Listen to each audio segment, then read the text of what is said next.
मैं अपने परिचय से शुरू करूं क्या? जी।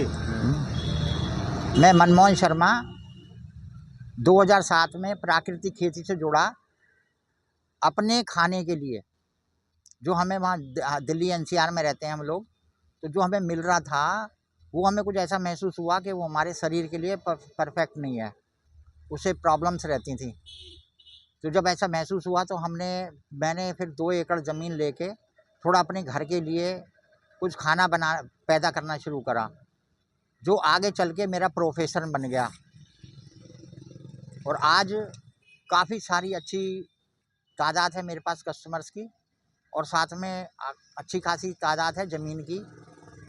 मेरे पास ज़मीन ना होते हुए भी मैं किराए पे ज़मीनें लेके और लोगों के साथ कॉन्ट्रैक्ट करके मैं अच्छी खासी ज़मीन पे अपने और अपने ग्राहकों के लिए, अपने जो कस्टमर्स हैं उनके लिए काफ़ी अच्छा खाना पैदा कर पा रहा हूँ और उनको डायरेक्ट डिलीवर करते हैं।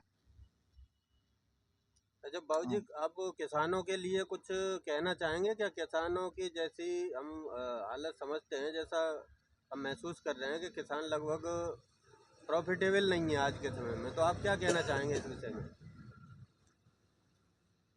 किसान जब से एक रासायनिक खेती में आया है, हरित क्रांति के नाम पे हमारे ऊपर ये जो है रासायनिक एक तरह से थोपे गए, और उसके दुष्प्रभाव को ना समझते हुए किसान आज जिस तरीके से वो बियॉन्ड लिमिट अधिकता से रसायन लगा के उसने एक तो ज़मीनें खराब कर ली और अपना स्वास्थ्य भी उसी वजह से खराब कर लिया।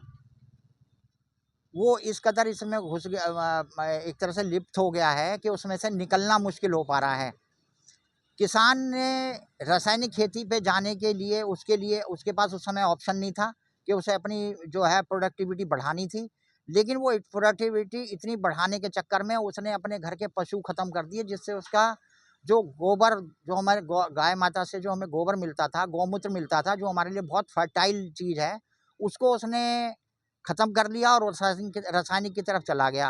और रासायनिक से वो आज इतना उसमें फंस गया है कि उसके पास अपने को ज़मीन को आज उन्नत करने के लिए उसके पास आज गोबर तक नहीं है। वो पूरे का पूरा, और ज़मीन उसकी हार्ड होती चली जा रही है। उसके जो हमारे सूक्ष्म जीवाणु होते हैं वो हमारे रासायनिक खादों से वो ख़त्म हो गए ज़मीन के, और वो आज की डेट में निकलना भी चाहे तो निकल नहीं पा रहा है।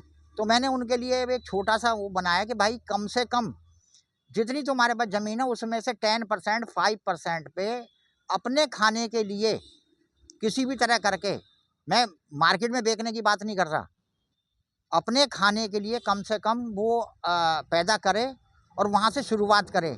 जैसे शुरुआत रासायनिक खाद को लेके करी गई थी कि छोटी-छोटी चीज़ें मैं पहले थोड़ा-थोड़ा लगाया गया था। पहले एक बोरी नहीं लगाया जाता था। पहले तोलों के हिसाब से शुरू हुआ था, फिर ग्राम्स में आया, फिर केजी में आया। आज वो किलो से क्या धड़ी से और मन पे पहुंच गया है। तो जिस तरह से वो इस रासायनिक क्रिया में घुसा था उसी तरीके से निकलना पड़ेगा।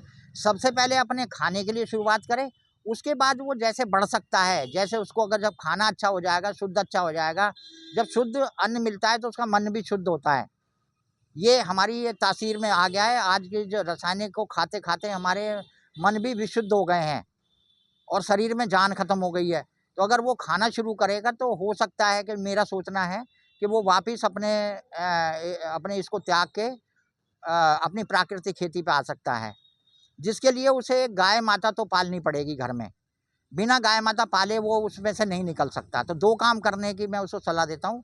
एक तो अपने खाने के लिए पैदा करना शुरू करे और एक साथ में एक छोटी गौ माता रखे, जिससे उसको हमारी जो है फर्टिलाइज़ करने के लिए उसको गोबर की प्राप्ति हो सके। अच्छा बाबूजी, जैसे हम प्राकृतिक खेती शुरू करना चाह रहे हैं, तो हमें स्टार्टअप कहाँ से करना होगा? कैसे हम शुरुआत में मतलब उसे शुरू करने की कोशिश करें? भाई आपके पास जो अपनी ज़मीन है, वो आज आप उसमें कन्वेंशनल खेती करते हैं, रासायनिक खेती करते हैं, तो सबसे पहले तो उसको शुद्ध करना पड़ेगा।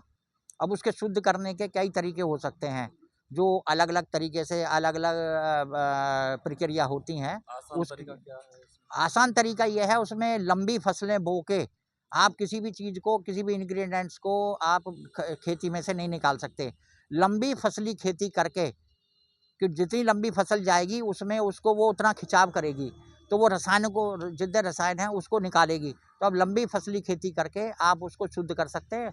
उसके बाद उसके साथ साथ जितना अधिक से अधिक गौ माता का जो गोबर है उससे बना हुआ जो जो मैन्योर्स है उनको डालेंगे तो वो आपकी खेती शुद्ध हो जाएगी। उसके बाद जैसे शुद्धता बढ़ती रहेगी आपकी जो है, एक टाइम ऐसा आ जाता है कि आपको रासायनिक से जितना फसल मिलता है उससे कुछ ही मात्रा में कम मिलता है, लेकिन वो अच्छा मिलता है और उसकी जो गुणवत्ता होती है वो उससे लाखों, मतलब आप उसको मतलब तोल नहीं सकते कि उसकी गुणवत्ता कितनी है।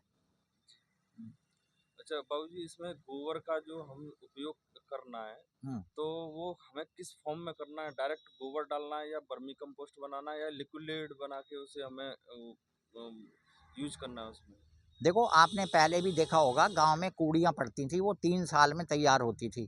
तो डायरेक्ट गोबर डालने के लिए तो कोई भी नहीं कहेगा, तो डायरेक्ट गोबर जो है उसके अंदर कोई वो नहीं होता जब तक उसको जीवाणु हमारे जो है उसको उसमें कन्वर्ट नहीं करते, खाद में कन्वर्ट नहीं करते। जब हमारी खाद कन्वर्ट हो जाती है तब जाके वो हमारे लिए फर्टाइल वो बनता है, आइटम बनता है। तो आप अब आज की डेट में आपको वर्मी कंपोस्ट हो गया, जीवामृत हो गया, घन जीवामृत हो गया, उसके अलावा और लिक्विड्स में से अब जैसे किसी ने गोबर गैस का प्लांट लगाया हुआ है तो उसमें जो सैलरी निकलती है वो भी हमारे लिए लिक्विड बन जाता है।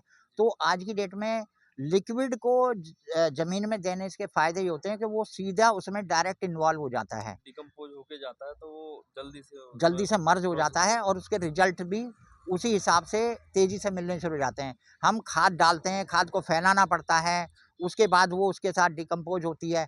और हम लिक्विड के साथ अगर देते हैं, पानी के साथ उसमें देते हैं तो वो हमारी डायरेक्ट उसमें इन्वॉल्व होती है और उसके रिजल्ट हमारे को उसी हिसाब से, जितनी जल्दी डिकम्पोज होगा हमारा जो मैन्योर है उतनी जल्दी रिजल्ट आने शुरू होंगे। और बाबूजी, इसमें जैसे हम जो फसल लगाएं, जैसे लंबी फसल लगाई उसके बाद में हमारा खेत जो है मतलब प्राकृतिक की तरफ बढ़ रहा है, तो हम जैसे पहली फसल लगाएं तो क्या लगाना चाहिए हमें? शुरुआत में जो फसल लगाएं तो सब्जी नहीं वो तो, लगाएं या अनाज लगाएं या मतलब जिसमें के लॉस कम हो हाँ, तो और पहले ये पहले अनाज ही लगाए हैं, जी अनाज लगाएँ या दालें लगाएँ। दालें क्या होती हैं, दालें हमारे को और उन्नत करती हैं उसको।